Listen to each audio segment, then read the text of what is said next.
Welcome to Smart Learning Channel. Chapter 8 Forms and Files. Introduction. File forms are very important in collecting the data from the user. நம்ம வந்து 11th படிச்சிருக்கோம் HTML tags forms எல்லாம் படிச்சிருக்கோம். Forms use பண்ணி என்ன பண்ணலாம், சில controls எல்லாம் வச்சு டேட்டாஸை வந்து யூசர் கிட்ட இருந்து கலெக்ட் பண்றதுக்காக இந்த கண்ட்ரோல்ஸ் எல்லாம் நம்ம யூஸ் பண்ணோம். அதை எப்படி யூஸ் பண்றதுன்னா நம்ம ப்ரீவியஸா படிச்சிருக்கோம். அதோட இம்பார்ட்டன்ஸ் எல்லாம் பார்த்திருக்கோம். ப்ரீவியஸ் சாப்டர்லயே நம்ம பார்த்திருக்கோம். ஸோ இது அதே இம்பார்ட்டன்ஸ் தான் நம்ம இங்கேயும் வெப் அப்ளிகேஷன் கிரியேட் பண்றதுல நம்ம பார்க்க போறோம். Different controls are going to be used in the web forms in order to collect the data from the user in an easy way. நமக்கு ஒரு டேட்டாஸை யூசர் கிட்ட இருந்து கலெக்ட் பண்றதுக்கு, for example email, mobile number இதெல்லாம் collect பண்றதுக்கு நமக்கு ஒரு text box தேவை. அதுக்கப்புறம் பார்த்தீங்கன்னா அதுக்கு ஒரு டெக்ஸ்ட் ஏரியா தேவை. அட்ரஸ் எல்லாம் எழுதுறதுக்கு நமக்கு ஒரு text area. This is the control. இந்த டிஃப்ரெண்ட் கண்ட்ரோல்ஸ் வச்சு நம்ம என்ன பண்றோம், ஈஸியா யூசர் கிட்ட இருந்து டேட்டாஸை கலெக்ட் பண்றோம். What are the techniques we use in handling the files in PHP? அதுக்கடுத்து இதுல நம்ம என்ன பார்க்க போறோம்னா ஃபைல்ஸை வந்து எப்படி PHP நம்ம யூஸ் பண்றது அப்படிங்கிறது பார்க்க போறோம். How to manage a web-based file system. Web-based file system எப்படி மேனேஜ் பண்றது. Then necessity of using the file forms in web management என்ன, அதுக்கு நெசசிட்டி என்ன, வெப் ஃபைல் ஃபார்ம்ஸ் எல்லாம் எப்படி யூஸ் பண்றது, அதோட நெசசிட்டி என்ன, எதுக்காக யூஸ் பண்றோம் அப்படிங்கறதெல்லாம் நம்ம இந்த சாப்டர்ல பார்க்க போறோம். இதுதான் ஒரு ஃபார்ம் அப்படிங்கிறது. யூசர் ரெஜிஸ்ட்ரேஷன் அப்படிங்கிறதுக்குள்ள பார்த்தீங்கன்னா user name, email, password, confirm password, அப்புறம் ஒரு பட்டன் கொடுத்துருக்காங்க பாருங்க, சைன் அப் அப்படிங்கிறது. ஸோ இது எல்லாமே கண்ட்ரோல்ஸ். இதில் வந்து ஒவ்வொன்றும் டெக்ஸ்ட் ஏரியா, நீங்கள் டைப் பண்ணுற அந்த ஒரு ரெக்டாங்கிள் பாக்ஸுக்கு பேர் டெக்ஸ்ட் பாக்ஸ். ஓகே, ஸோ அதுக்கு மேலே கன்ஃபார்ம் பாஸ்வேர்டு, அந்த இமெயில் அதெல்லாம் வந்து லேபிள். ஸோ இது எல்லாமே ஒவ்வொரு கண்ட்ரோல். கீழே இருக்கிற சைன் அப் பட்டன் வந்து அது one of the button. Okay, so அந்த பட்டன் ப்ரெஸ் பண்ணால் என்ன நடக்கணும், ப்ரெஸ் பண்ணலன்னா என்ன நடக்கணும் அப்படிங்கிறது தான் நம்ம வந்து இந்த PHP ப்ரோக்ராம்ஸ் வந்து எழுதுவோம். ஓகே, ஸோ இந்த மாதிரி நம்ம கண்ட்ரோல்ஸ் வச்சு டேட்டாஸு வாங்குறத நம்மளோட PHP மூலமா நம்ம என்ன பண்ணுவோம்னா டேட்டா பேஸில் இது மாதிரி சேவ் பண்ணுவோம். ஃபைல்ஸ் மூலமா சேவ் பண்ணுவாங்க. பாருங்க, ஃபர்ஸ்ட் நேம், இமெயில் கொடுத்துருக்காங்க, ஃபோன் நம்பர்ஸ் கொடுத்துருக்காங்க. ஸோ இதெல்லாம் நமக்கு டேட்டா பேஸில் போய் சேவ் ஆகும். HTML forms. Main objective of PHP and HTML form controls are to collect the data from the user. மெயினா PHPலையும் HTML forms எல்லா கண்ட்ரோல்ஸுமே எதுக்காக யூஸ் பண்றோம்னா யூசர் கிட்ட இருந்து ஒரு டேட்டாஸை வாங்குறதுக்காக தான் இந்த கண்ட்ரோல்ஸ் எல்லாமே யூஸ் பண்றோம். In the web development, user access the website or a web pages from a remote client machine and feed the data to server. நம்ம எந்த மிஷின்ல இருந்து வேணாலும் நம்ம என்ன பண்ணலாம், டேட்டாஸை வந்து சென்ட் பண்ணலாம். இப்போ ஃபார் எக்ஸாம்பிள் நம்ம வந்து +2 ரிசல்ட் பார்க்குறீங்க. +2 ரிசல்ட்டுக்கு நமக்கு என்ன கேட்கும், ரெஜிஸ்ட்ரேஷன் நம்பர் கேட்கும் இல்லையா, ரெஜிஸ்டர் நம்பர் கேட்கும். அந்த ரெஜிஸ்டர் நம்பரை வாங்கிட்டு செக் பண்ணிட்டு உங்களோட டேட்டாஸை வந்து உங்களோட மார்க்ஸை வந்து அது ப்ரொடியூஸ் பண்ணும். அப்போ ரெஜிஸ்டர் நம்பரை வந்து டைப் பண்றீங்க பார்த்தீங்களா, that is the remote client machine. அது அவங்களோட ரிசல்ட்டை வந்து கொண்டு வந்து கொடுக்குது பார்த்தீங்களா, அது சர்வர் மிஷின்ல இருந்து எடுத்துட்டு வந்து நமக்கு கிளைண்ட் மிஷின்ல கொடுக்கும். அப்ப எந்த மிஷின்ல இருந்து வேணாலும் நம்ம டேட்டாஸை கொடுக்குறப்ப சர்டைன் இன்ஃபர்மேஷனை சர்வர் கிட்ட இருந்து நம்ம கெட் பண்ணிக்கலாம். இதுதான் வெப் டெவலப்மெண்ட் அப்படின்னு சொல்றாங்க. These data are collected via HTML form controls like text box, drop box, radio button, etc.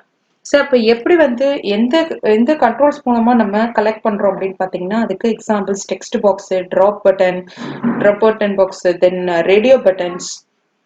இது வழியா நம்ம டேட்டாஸை கலெக்ட் பண்ணி எங்க சென்ட் பண்றோம்னா சென்ட் டு சர்வர்.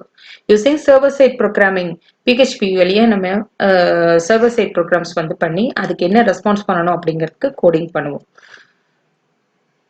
இப்போ இதுக்கு என்னென்ன கண்ட்ரோல்ஸ் எல்லாம் இருக்கு அப்படின்னு பார்ப்போம். HTML ஃபார்ம்ஸ்ல text inputs, buttons, check box, radio buttons, file select and form tag. இதெல்லாம் ஒன் பை ஒன்னா பார்க்க போறோம். ஸோ அதோட இது என்ன, யூசேஜ் என்னன்னு பார்க்கலாம். Text inputs contain text box and text area controls. Text இன்புட்ல பார்த்தீங்கன்னா டெக்ஸ்ட் பாக்ஸ், உங்களோட நேம் கொடுக்கறது, இமெயில் அட்ரஸ் கொடுக்கறது, அதெல்லாம் வந்து டெக்ஸ்ட் பாக்ஸ்ல வாங்குவாங்க. அட்ரஸஸ் எல்லாம் பார்த்தீங்கன்னா வீட்டு அட்ரஸ் எல்லாம் கொடுக்கறதுக்கு டெக்ஸ்ட் ஏரியா கண்ட்ரோல்ஸ் யூஸ் பண்ணுவாங்க. இது ரெண்டுமே டெக்ஸ்ட் இன்புட்ஸ்ல வரும். பட்டன்ஸ் பார்த்தீங்கன்னா சப்மிட், ரீசெட், கிளியர் இந்த மாதிரி நிறைய பட்டன்ஸ் எல்லாம் யூஸ் பண்ணியிருப்பாங்க. அது யூஸ் பண்ணா அந்த பட்டன் ப்ரெஸ் பண்றப்ப என்ன நடக்கணுங்கிறது கோடிங் பண்ணியிருப்பாங்க. இது one of the control. Then check box சதுரமா நமக்கு இருக்கும், டிக் பண்ற மாதிரி வரும். So that is check box. It is important feature which select more than one values வந்து செலக்ட் பண்றதுக்கு HTML ஃபார்ம்ஸ்ல செலக்ட் பண்றதுக்கு செக் பாக்ஸ் யூஸ் பண்றோம். தென் ரேடியோ பாக்ஸ் வந்து ரவுண்டா இருக்கும், டாட் வச்சிருப்பாங்க.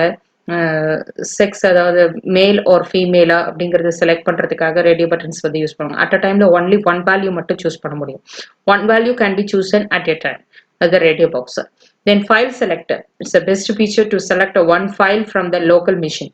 லோக்கல் மிஷின்ல ஒரு ஃபைலை செலக்ட் பண்றதுக்கு சர்வர் மிஷினுக்கு சென்ட் பண்றதுக்காக ஒரு ஃபைலை வந்து செலக்ட் பண்றதுக்காக ஃபைல் செலக்ட் கொடுத்துருப்பாங்க. அதுல இருந்து டேட்டாஸ் வந்து சர்வருக்கு சென்ட் ஆகி சர்வர் சர்டன் ப்ராசஸ் நடந்து அது ரிசல்ட் வந்து திரும்பி அகைன் வந்து நமக்கு சென்ட் பண்ணும். Then form tag it's used to mention a method post or get method to control the entire form controls into the HTML document. post and get method use பண்ணி ஃபார்ம்ஸ்க்கு மூலமா ஒரு இது click பண்றப்ப நமக்கு certain response கிடைக்கிறதுக்கு இந்த post and get methods எல்லாம் use பண்ணுவாங்க. இதுக்கு எக்ஸாம்பிள்ஸ் பார்க்குறப்ப உங்களுக்கு புரியும். Basic form handling.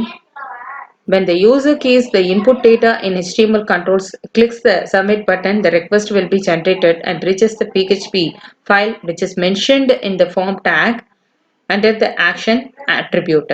இந்த get method and post method அப்படின்னு சொன்னோம் இல்லையா, get methodல நம்ம என்ன பண்ணுவோங்க அப்படின்னு பார்த்தீங்கன்னா get methodல get பண்ணி submit அப்படின்னு கொடுக்குறப்போ அந்த form tag வழியா தான் action வந்து perform ஆகும்.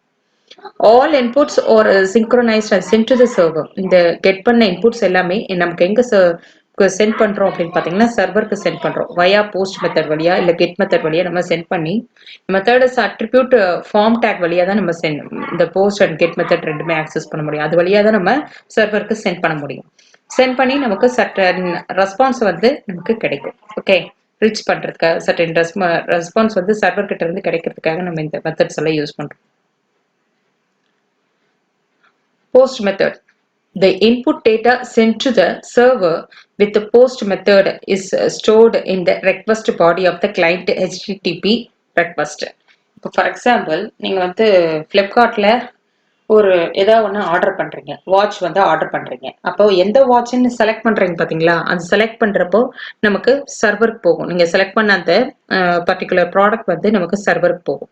அது போஸ்ட் மெத்தட் வழியாக தான் நம்ம அதை வந்து செலக்ட் பண்ணியிருக்கிற அந்த ரெக்வஸ்ட் வந்து அந்த மிஷின்ல இருந்து சர்வருக்கு சென்ட் ஆகும். தென் கெட் மெத்தட் என்ன பண்ணா, the input data sent to the server, the post method via the URL address is known as the query string. All input data are visible by user after the clicks the submit button. Get method என்ன பண்ணும்னா எல்லா டேட்டாஸையும் first வாங்கிட்டு எல்லாம் visible ஆனதுக்கு அப்புறம் submit அப்படிங்கிற அந்த பட்டனை கிளிக் பண்ணதுக்கு அப்புறம் தான் நமக்கு என்ன ஆகும்னா நம்மளோட டேட்டாஸ் எல்லாமே நமக்கு போய் சென்ட் ஆகும். Okay, this is the get method. Example பாருங்க. இதுக்கு வந்து டெஸ்ட் HTML அப்படிங்கிறதுல நமக்கு வந்து டேக் யூஸ் பண்ணியிருக்காங்க. பாடி டேக்ல ஃபார்ம் டேக் யூஸ் பண்ணியிருக்காங்க. ஃபார்ம் டேக்ல நமக்கு ஆக்ஷன் welcome.phpன்னு இன்னொரு ஃபைல வந்து நமக்கு கூப்பிட்டுருக்காங்க. அது மெத்தட் வந்து போஸ்ட் மெத்தட் கொடுத்துருக்கோம். ஸோ அதில் நம்ம என்ன பண்ணியிருக்கோம், நேம் இன்புட்டாக வாங்குறோம். இன்புட் வந்து டெக்ஸ்ட் பாக்ஸ் கிரியேட் பண்ணியிருக்காங்க. இமெயில் அதுவும் டெக்ஸ்ட் பாக்ஸ் கிரியேட் பண்ணியிருக்கோம். தென் இன்புட் டைப் சப்மிட் அப்படிங்கிறப்போ நமக்கு அந்த பட்டன் வந்து டிஸ்பிளே ஆகும். welcome.phpல பார்த்தீங்கன்னா PHP ஃபைல்ஸ் வந்து கிரியேட் பண்ணியிருக்காங்க. அதில் வந்து நம்ம எக்கோ ஸ்டேட்மெண்ட் போஸ்ட்ல வந்து அந்த நேம் என்ன நீங்கள் அங்கே கொடுத்தீங்களோ அந்த நேம் வந்து இங்கே வந்து டிஸ்பிளே ஆகும். யுவர் நேம் இஸ் அப்படின்னு சொல்லிட்டு டிஸ்பிளே ஆகும். யுவர் இமெயில் அட்ரஸஸ் அப்படிங்கிறது டிஸ்பிளே ஆகும். ஓகே, ஸோ இது மாதிரி ரெண்டு ப்ரோக்ராம்ஸையும் ஃபைல்ஸையும் நம்ம என்ன பண்ணுறோம்னா அட்டாச் பண்ணி நம்ம HTML ப்ரோக்ராமில் PHP ப்ரோக்ராம்ஸ் அட்டாச் பண்ணி நம்ம எம்பர்டட் பண்ணி அனுப்பியிருக்காங்க get and post method use பண்ணி. இப்போ அதை வந்து ரன் பண்றப்ப நமக்கு என்ன கிடைக்கும்னா ஃபர்ஸ்ட் நேம் வந்து பி கண்ணன் அப்படின்னு கொடுத்துருக்காங்க. இமெயில் அட்ரஸ் ubkannan@gmail.com அப்படின்னு கொடுத்து சப்மிட் பண்றப்போ நமக்கு என்ன கிடைக்கும்னா welcome B Kannan, your email address is ubkannan@gmail.com அப்படிங்கிறது டிஸ்பிளே பண்ணும். Thank you students.